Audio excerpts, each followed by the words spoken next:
దుర్జటి మహాకవి గొప్ప శివభక్తుడు. అతడు శివుణ్ణే తప్ప అన్యులను పూజించని భక్తాగ్రగణ్యుడు. ఆయన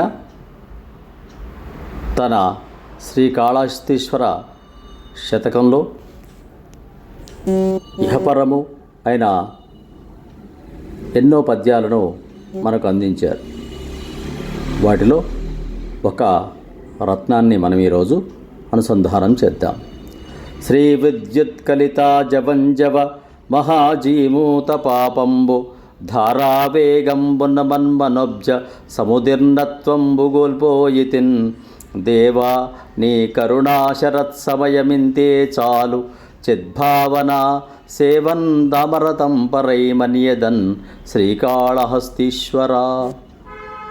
సంపదలని మెరుపుతీగలతో కూడిన ఈ సంసారమనడి మేఘముల నుండి కురిసిన పాపములన్నిటి నీటిధారల చేత నా మనస్సనే పద్మం కాంతి లేక చిన్నపోయినది.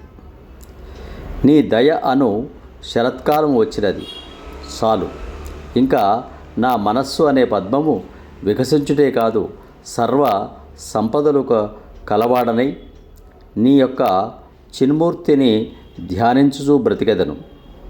నాకు ఇంతకంటే ఈ జీవితంలో ఏమీ అవసరం లేదు. నీ యొక్క సేవాభాగ్యం కలిగినట్లయితే ఈ జన్మ చరితార్థమవుతుంది అని దుర్జటి ఈ పద్యంలో తెలియచేస్తున్నాడు. స్వస్తి.